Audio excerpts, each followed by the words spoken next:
আচ্ছা, আমার keyword assign করা হয়ে যাওয়ার পরে আমরা অ্যাকচুয়াল অন পেজ এসইওর কাজ শুরু করতে পারি, যেই কিওয়ার্ডগুলোর জন্য আমাদের অলরেডি ইউআরএল আছে বা আমাদের অলরেডি আমাদের ওয়েবসাইটে পেজ আছে সেই ইউআরএলগুলোর জন্য। যেগুলোর জন্য পেজ নাই ওগুলো তো পেজ বানানোর দিকে চলে যাবে, যেটা নিয়ে আমরা আগের ভিডিওতে কথা বলেছি। সো আজকে আমরা আরেকটা কিওয়ার্ড অ্যাসাইনিং ডেটা দেখতে পাচ্ছি।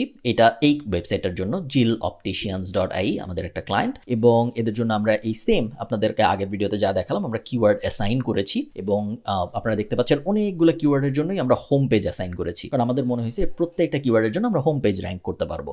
কিছু কিছু কিওয়ার্ডের জন্য অবশ্যই আমরা হোম পেজ অ্যাসাইন করি নাই। সো আগের ভিডিওতে আমরা যে কথা বলেছিলাম যে কোন পেজটা কোন কিওয়ার্ডের জন্য অ্যাসাইন করা যাবে ইত্যাদি ইত্যাদি, আপনারা অলরেডি বুঝতে পারছেন। তো এখন আমরা অন পেজ এসইও শুরু করব এই পেজগুলোর জন্য।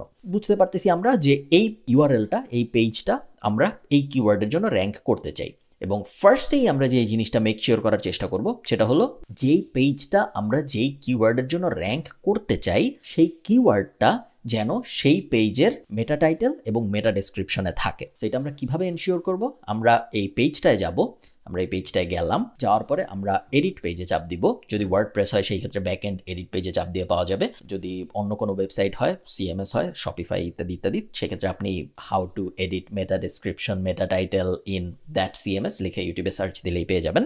চলে আসলাম। এখন যদি আমি নিচে যাই, এই জায়গায় আমি মেটা টাইটেল এবং মেটা ডেসক্রিপশন চেঞ্জ করতে পারবো। তো আপনারা দেখতে পাচ্ছেন অপটিশিয়ান ডালকি, এই দুইটা কথা আমার এই মেটা টাইটেলের ভিতর অলরেডি আছে। অপটিশিয়ানস আছে এবং ডালকিও আছে। তো যেহেতু আছে, আমার মেটা টাইটেল আর এডিট করা লাগবে না। ডেসক্রিপশনে দেখি based in Dalkey and opticians of the year for 2019 Zeal opticians offer টাটা। সো আমরা দেখতে পাচ্ছি ডালকিও আছে, অপটিশিয়ানসও আছে।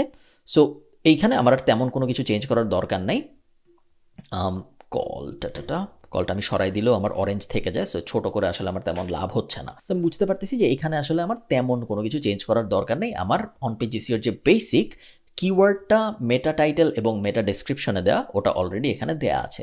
যদি দেওয়া না থাকতো সেই ক্ষেত্রে আমি মেটা ডেসক্রিপশন এডিট করতাম, মেটা টাইটেল এখান থেকে এডিট করতাম, করে মেক শিওর করতাম যেন আমার কিওয়ার্ডটা আমি মেটা টাইটেল এবং মেটা ডেসক্রিপশনে বসাইতে পারি।